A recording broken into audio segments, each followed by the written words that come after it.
Ofisi ya Waziri Mkuu, Kazi, Ajira na Mahusiano kwa kushirikiana na kampuni ya Target Tours and Labor Supply Company Limited inawatangazia vijana wa Kitanzania wenye umri kati ya miaka 20 hadi 37 kutuma maombi kwa ajili ya kujaza nafasi 500 za madereva pikipiki zilizotolewa na kampuni ya Velo Logistic Delivery Services LLC ya nchi ya Umoja wa Falme za Kiarabu UAE. Sifa za mwombaji: awe na daraja A, A1, A3, awe na elimu ya msingi au sekondari, awe na leseni ya udereva wa pikipiki, awe na uzoefu wa zaidi ya miaka 2 katika fani ya udereva wa pikipiki, awe na hati ya kusafiria, awe na uwezo wa kuzungumza na kuandika lugha ya Kiingereza na awe mwanaume. Ajira ni ya mkataba miaka 2 utakaohuishwa. Mwajiri atalipa mshahara kulingana na sheria za nchi ya UAE, gharama za matibabu kwa kipindi chote cha ajira, tiketi ya kwenda na kurudi, malazi na chakula katika kipindi cha miezi 2 ya mwanzo wa ajira. Mwajiri atalipa gharama zote za usafiri wa kutoka nyumbani hadi kituo cha kazi kwa kipindi cha miezi 2 ya mwanzo wa ajira. Waombaji wote wanatakiwa kutuma wasifu, yani CV zao, kupitia tovuti ya www.targettours.co.tz,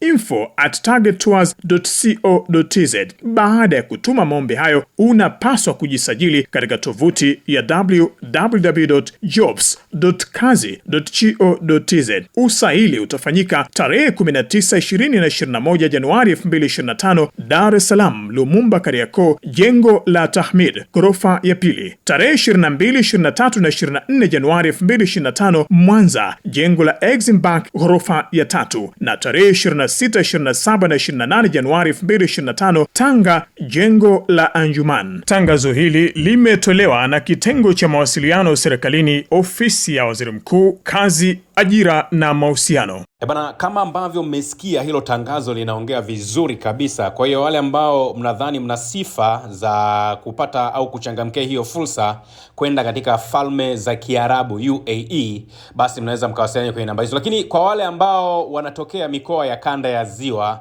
pengine kama ni Mwanza, Shinyanga, Geita na maeneo mengine, na unafikiri hiyo fursa inakufaa, basi piga simu sasa hivi 0770321770. Changamkieni fursa hiyo. Ni bonge moja la mchongo, watu mwende mkapige zenu hela huko Falme za Kiarabu.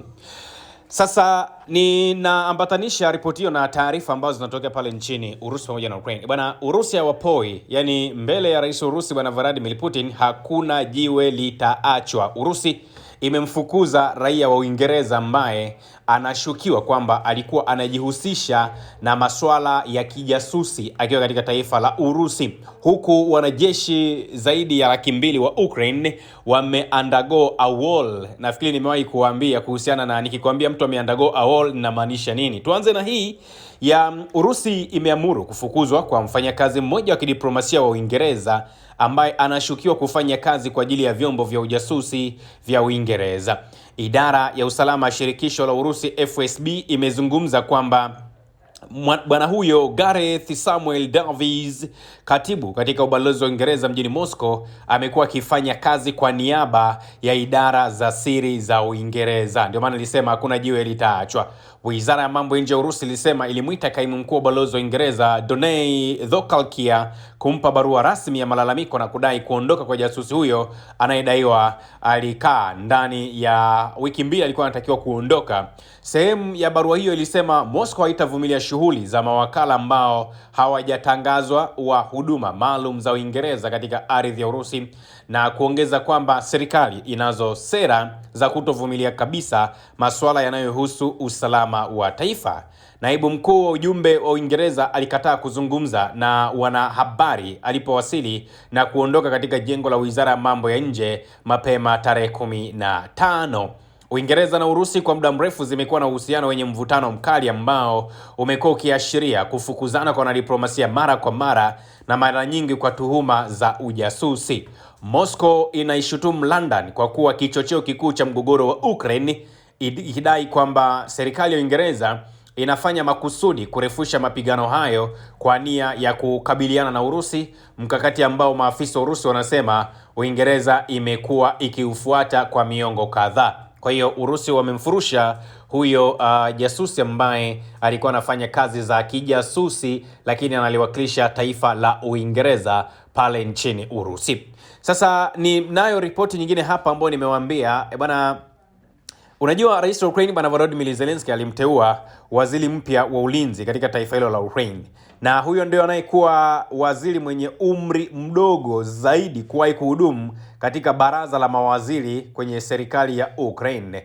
Sasa kiongozi huyu mpya wa ulinzi amefichua kwamba zaidi ya wanajeshi 200,000 wamekimbia majukumu yao katika eneo la Special Military Operation, huku wengine zaidi ya 2,000,000 nao wakikimbia wasiandikishwe kwenda katika eneo la mapambano.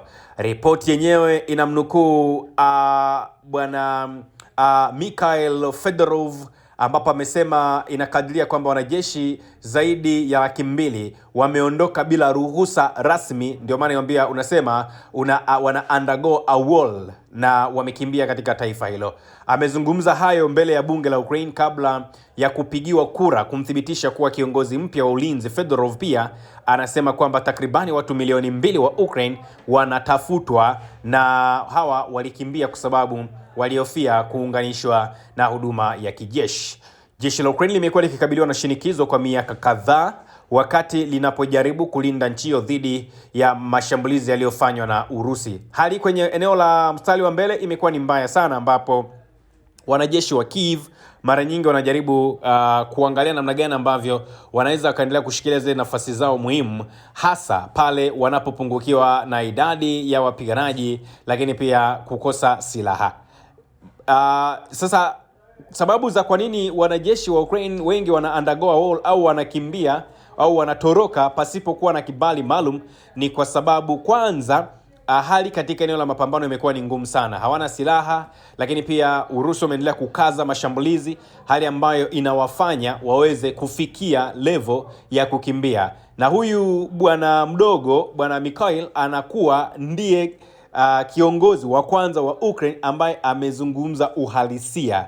Na mtakumbuka chini ya sheria za Ukraine, wanaume wote ambao wana umri wa miaka 18 mpaka 60 hao wanatakiwa kuhudumu katika huduma za kijeshi, lakini hawaruhusiwi kabisa kuondoka nchini Ukraine.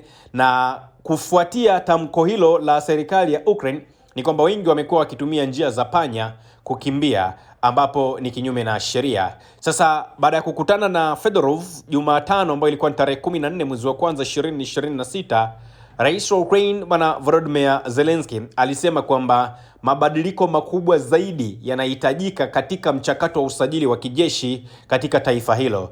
Na Rais Volodymyr Zelensky alimwambia bwana Fedorov akasema hivi: yaani moja ya kazi zako kubwa ambazo zimenifanya ni kuchague ni kwamba ni lazima uhakikishe unaimarisha ile idara ya ulinzi katika taifa la Ukraine. Na Fedorov ambaye ndiye kiongozi mdogo zaidi, imagine ana umri wa miaka 35 tu, ambapo wiki ijayo ndio atakuwa anatimiza miaka 35. Amemrithi Denis Sharma ambaye baadaye aliteuliwa kuwa makamu wa kwanza wa waziri mkuu na waziri wa nishati wa kule Ukraine. Yaani huyu anakuwa ni kama Doto Biteko tu kibongobongo, kwa sababu na mnakumbuka Doto Biteko alikuwa ni naibu waziri mkuu, lakini pia naye alikuwa ni waziri wa nishati.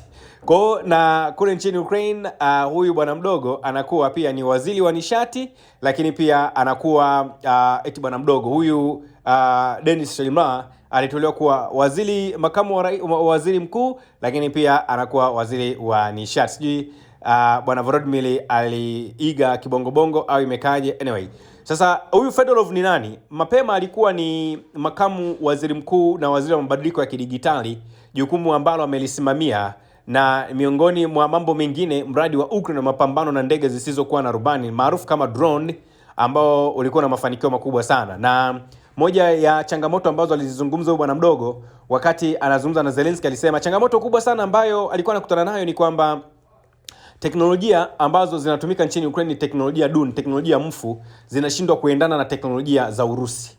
Akisema sasa wanahitajika kuweza kuongeza idadi ya marobot, lakini pia kuangalia namna gani ambavyo teknolojia inaweza kuwasaidia kwenye eneo la mapambano. Na akasema maisha ya mashujaa wa Ukraine yana thamani ya juu zaidi. Kwa hiyo sasa hivi ni kama wanataka marobot yaende kupambana kuliko wao wenyewe kuenda front.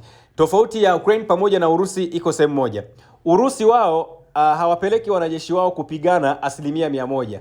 Urusi wao huwa wanaajiri makampuni kama ambavyo kuna lile Wagner Group PMC ambao sasa hivi lipo pale Ufaransa, lipo Niger pamoja na Mali au ule ukanda wa Sahel. Lakini Ukraine wao huwa wanapeleka watu wao front. Lakini tofauti Urusi ni kwamba wao wanaenda kwa mzee Guido. Guido, sikiliza bwana, sisi hapa tuna deal ni aina gani? Tunataka twende tukafanya operation yetu pale labda Lindi, sawa. Sasa sisi kama Gavo hatuwezi tukaenda kule, tunaingia mkataba na wewe. Kwa hiyo wewe unaweza unatumia rasilimali zako, unatumia watu wako, then mnaenda mkafanya ile operation kule, alafu baada ya hapo wanakupa mkwanje. Ndio ambacho kinafanyika pale nchini Urusi. Sasa bwana Fedorov amesema kwamba hadi sasa kuna makampuni 500 ya Ukraine yanazalisha drone, makampuni 200 yanatengeneza vifaa ambavyo ni vya kuharibu mawasiliano, na wazalishaji 20 wa makombora binafsi wanaweza wakaanza sasa kuyatumia katika taifa lile la Ukraine. Hii ni ripoti ambayo inatoka huko, lakini niwakumbushe tu ndugu zangu, mabibi na mabwana, hiyo fursa ambayo nimewaambia ni fursa ambayo ni muhimu sana. Changamkieni, ni fursa ya maana, ni fursa ya kwenda.